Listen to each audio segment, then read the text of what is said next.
आंतरिक विद्रोह की संभावना हो रही थी। माओ ने इसका फायदा उठाते हुए 62 की लड़ाई थोप दी भारत के ऊपर और अक्साई चीन का एरिया कब्जा कर लिया। उसी समय इसने ताइवान के इसे क्या नाम है, अरुणाचल प्रदेश को अपना दक्षिणी तिब्बत कहता था। ऐसा नेहरू के समय हुआ था।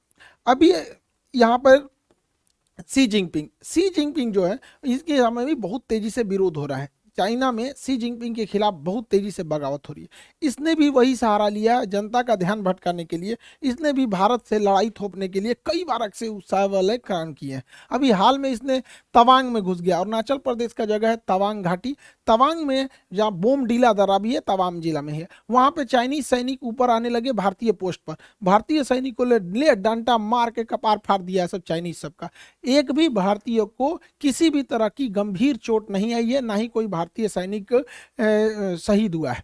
ये हमारे रक्षा मंत्री का खुद का संसद में दिया हुआ स्टेटमेंट था।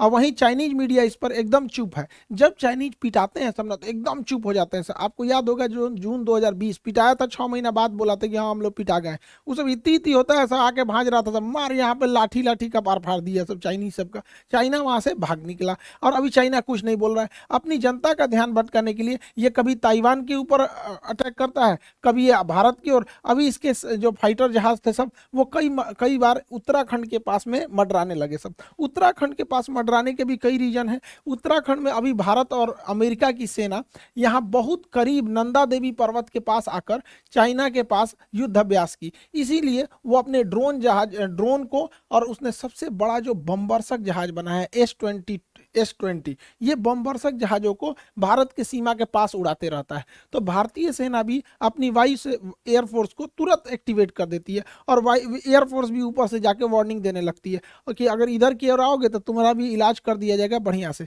चाइना को पता चल गया है कि भारत की अब विदेश नीति जो है काफ़ी एग्रेसिव हो गई और ये होना भी चाहिए। हमें अपने दुश्मनों को पहचानने में क्षणिक भी देर नहीं करनी चाहिए। इंडियन एयरफोर्स अब काफ़ी तेजी से चाइना का मुकाबला करने लगती है। चाइना के साथ समस्या ये है कि यहाँ पे तिब्बत है। तिब्बत का पठार इतना ऊंचा है कि यहाँ पे कितना भी बेहतरीन जहाज दे दीजिए, कितना भी बेहतरीन जहाज, वो अपने फुल कैपेसिटी से नहीं उड़ सकता है, क्योंकि तिब्बत के ऊपर ऑक्सीजन की मात्रा बहुत कम होती है और किसी भी जहाज हो गया उसमें ईंधन जलने के लिए ऑक्सीजन की ज़रूरत ज़्यादा होती है। तो यहाँ कितना भी बढ़िया जहाज रहेगा, यहाँ से यहाँ आने में अपनी पूरी पावर नहीं लगा सकता है। जबकि भारत का जहाज तो इधर ही रखा हुआ है, यहाँ पर इसके लिए ज़्यादा उधर नहीं है, इसी को ज़्यादा दिक्कत आता है।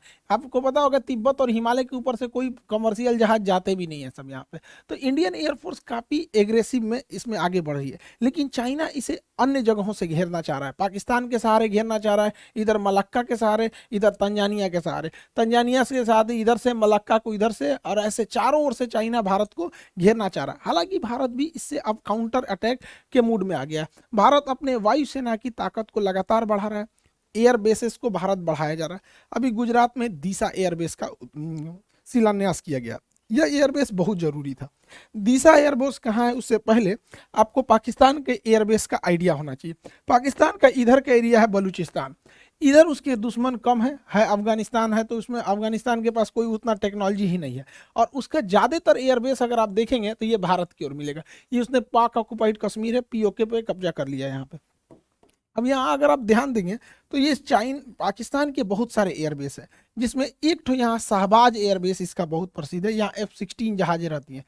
शहबाज एयरबेस, सुकूर एयरबेस, यहाँ पर मीरपुर एयरबेस, ये 3 एयरबेस पाकिस्तान के बहुत ही फ्रंट लाइन की एयरबेस है भारत को आगे की ओर काउंटर करने के लिए। और एक कश्मीर के पास में आया स्कार्दू एयरबेस। ये एग्जाम में क्वेश्चन पूछते हो भैया स्कार्दू एयरबेस कहाँ, POK में ही है स्कार्दू। तो कुछ जगह जो है ना करंट में जब फेमस हो जाते हैं तो उससे कुछ क्वेश्चन पूछता है, इसलिए याद रखने आता है। तो यहाँ मीरपुर एयरबेस, सुकूर एयरबेस और यहाँ शहबाज एयरबेस, यहाँ पर इन एयरबेस से भारत में अंदर तक हमला किया जा सकता था। इसको काउंटर करने के लिए जोधपुर में फलोड़ी एयरबेस था, गुजरात के कच्छ में नलिया एयरबेस था। तो ये यहाँ से इसे काउंटर किया जा सकता था, लेकिन अभी PM मोदी ने यहाँ पर एक दीसा एयरबेस का उद्घाटन किया। दीसा एयरबेस जो है अब यहाँ से और अंदर तक काउंटर अटैक किया जा सकता है। तो ये एयरबेस भारत के लिए बहुत ज़रूरी है, क्योंकि हमको हर तरह से काउंटर अटैक के लिए रेडी रहना है, क्योंकि चाइना लगातार पाकिस्तान को सपोर्ट करते जा रहा है। तो ये एयरबेस जरूरी है। भारत अब अपने जितने भी एयरबेस हैं उसको, उसमें जो जहाज़ों को रखने के लिए बंकर है उसे अब नए मॉडल से अपग्रेड कर रहा है। उसका नाम है next generation harden aircraft shelter. ये इतने मजबूत होते हैं कि रनवे के बाद जहाज को अगर इसमें ले आ देते हैं तो इसके ऊपर 1000 किलो का भी बम गिरा दिया जाता है ना, इसको कोई असर नहीं होता है। इसकी टेस्टिंग हो चुकी है। देखिए ये जहाज इसी के अंदर था, ये जहाज इसके अंदर था, इसको रख के तोड़ा है सब, ये ऊपर वाला ब्लास्ट हो गया है, जहाज चुपचाप निकल के चला गया। तो ये भारत इसको बहुत तेजी से अपने हर एक एयरबेस में इसको ला रहा है ताकि जहाज जो है एयरबेस पे भी सेफ रह सके, ताकि युद्ध की स्थिति में काउंटर अटैक किया जा सके। भारत इसको बहुत भली भांति से समझ गया है कि अब हम लोगों को एग्रेसिवली आगे बढ़ना पड़ेगा, क्योंकि चाइना लगातार हमें घेरते आ रहा है। इसलिए भारत ने अपने यहाँ, ये तो हो गया अफगानिस्तान, अफगानिस्तान के लोगों को भारत से बहुत लगाव रहता है, तो भारत अफगानिस्तान भारत में रिलेशन अच्छा है, लेकिन पीओके कब्जा करने की वजह से डायरेक्ट कनेक्शन नहीं है। यहाँ पर है आपका तजाकिस्तान, ये ताजिकिस्तान जो जगह है, यहाँ पर भारत 2 ठो एयरबेस ले रखा है। यहाँ से हम चाइना के लिए भी काउंटर अटैक कर सकते हैं, यहाँ से पाकिस्तान के डीप एरिया में भी काउंटर अटैक कर सकते हैं। 2 एयरबेस है यहाँ पर, एक का नाम है ऐनी एयरबेस और एक का नाम है फारकोर एयरबेस। तो ये दोनों एयरबेस ताजिकिस्तान में, फारकोर और ऐनी एयरबेस, इससे हम लोग चाइना के एरिया में काउंटर अटैक और पाकिस्तान में कर सकते हैं। ये सबसे ज्यादा काम कब करेगा? चाइना यहाँ पे सड़क बना रहा है CPEC, China Pakistan economic corridor, इसको इधर से तो अटैक करता ही हो सकता है, इस एयरबेस के थ्रू यहाँ से भी अटैक किया जा सकता है। इसलिए भारत को अब रेडी रहना है, क्योंकि चाइना में अगर ज़्यादा विवाद होगा तो पक्का किसी ना किसी से उलझेगा। तो वो उधर या तो उलझेगा ताइवान से, और नहीं तो इधर उलझेगा भारत से। इसलिए सतर्क रहना है। हम लोग के लिए भी एक तरह का ये लिटमस टेस्ट है। हालांकि भारत बहुत तेजी से अपने कदम आगे बढ़ा रहा है, लेकिन चाइना का सोच क्या है, वो सिल्क रूट के माध्यम से भारत को घेरना चाह रहा है। लेकिन चाइना की टेंशन क्या है, वो मलक्का के पास से यहाँ से भारत को, ये उसके लिए सबसे बड़ी समस्या है, क्योंकि मलक्का के पास भारत बहुत स्ट्रांग है। यहाँ पर हमारा अंडमान निकोबार है, ये अंडमान निकोबार में हमारी तीनों सेना रहती है, थल सेना, वायुसेना, नौसेना। साथ ही यहाँ नीचे में कोकोस आइलैंड है, कोकोस आइलैंड। चाइना यहाँ से या तो मलक्का से होकर निकलेगा या तो सुंडा से होकर निकलेगा। अगर मलक्का से होकर निकलेगा तो अंडमान निकोबार में कुछ आएगा, और अगर सुंडा से होकर निकलेगा तो कोकोस में कुछ आएगा।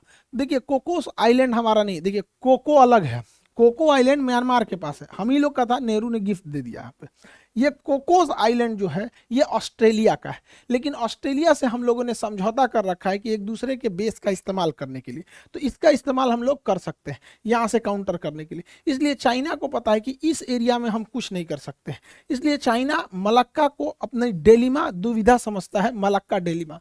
इसलिए वो डायरेक्ट इस एरिया से समुंदर से घूम के नहीं आना चाहता है, वो डायरेक्ट सड़क के माध्यम से अपने सामान को यहाँ लाता है और इस रास्ते से निकल जाता है। यहाँ पे उसने बहुत बड़ी सड़क बना रखी है, इस सड़क के चारों ओर फैक्ट्री, पेट्रोल पंप, हॉस्पिटल्स, अलग अलग चीज़ों को खोल रखा है। इसका नाम है सीपीईसी। सीपीईसी को काउंटर करना भी बहुत जरूरी है, जो ग्वादर पोर्ट से जुड़ता है। यहाँ पर सीपीईसी के लिए यहाँ पर हमको ऐनी एयरबेस और फारखोर एयरबेस यहाँ से काउंटर कर देंगे, और यहाँ ईरान का चाबहार बंदरगाह हम इसे काउंटर करके आइसोलेट कर सकते हैं। इसलिए रेडी रहने के लिए ज़रूरी है। हालांकि भारत के पास इसके अलावा भी बहुत सारी संभावना है। यहाँ पर चाइना इतना तेजी से एक्सपांड किया कि अफ्रीका का देश है जिबूती, जिबूती में इसने अपना एक सैन्य अड्डा ले लिया। अब जिबूती समुद्र का इतना पतला रास्ता है कि अगर यहाँ स्वेज नहर से कोई भी जहाज यूरोप से आएगी तो उसे जिबूती से जाना ही पड़ेगा, और जिबूती पे उसने एक भाड़े पे सैन्य अड्डा ले लिया है यहाँ पे।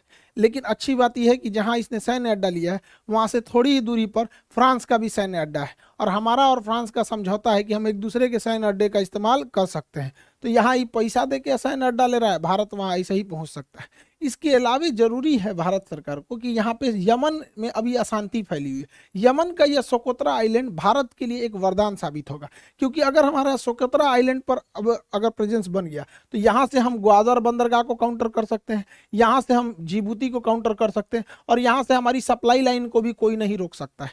लेकिन अभी यमन के सोकोत्रा आइलैंड पर किसी का ध्यान नहीं गया है, यहाँ पे करना चाहिए, सरकार को आगे बढ़ना चाहिए।